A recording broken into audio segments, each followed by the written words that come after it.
Madras high court में एक नाम भी जाए कि इनको हाई कोर्ट का जज बनाओ, तो मोदी सरकार यह बोलती इनके नाम से हम मुत्तफिक नहीं है, इत्तेफाक नहीं करते, इसलिए कि उस जिस साहब को जज का सुप्रीम कोर्ट ने भिजाया कि भाई इनको जज बनाओ, तो गवर्नमेंट लिख के भिजाती कि ये वो साहब हैं जो फेसबुक पर मोदी के खिलाफ लिखे, इसलिए हम इनको जज नहीं बनाएंगे, हम कबूल नहीं करते इनको।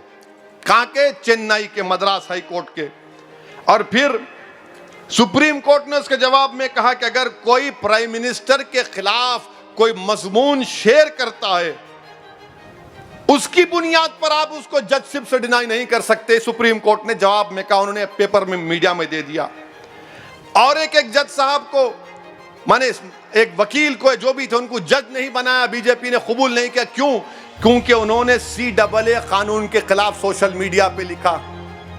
अच्छा, हैरत की बात यह है, हैरत तो नहीं बल्कि हम देख रहे हैं कि बीजेपी महिला मोर्चा के एक लीडर है और उन्होंने अपने ट्विटर या जो भी है, उन्होंने अपने चौकीदार लिखी अपने नाम के साथ, और वो बीजेपी महिला मोर्चा की हैं। उन्होंने ईसाइयों के मजहब तब्दीली पर झूठ लिखा, उनको जज के लिए कबूल कर लिए मोदी जी, उनको। अब आप बताइए फिर क्या हो रहा है? जुडिशरी हमारे मुल्क में संविधान और आईन के लिहाज से आजाद रहना चाहिए। अब जब आप इस तरह के लोगों को जज नहीं बनने दे रहे और ऐसे लोगों को आप जज को बनाना चाहते हैं, तो फिर आप खुद फैसला कर ले, अवाम फैसला कर ले। मेरा मानना यह है कि अदलिया इंसाफ करता है, अदलिया आजाद है भारत की आईन के मुताबिक।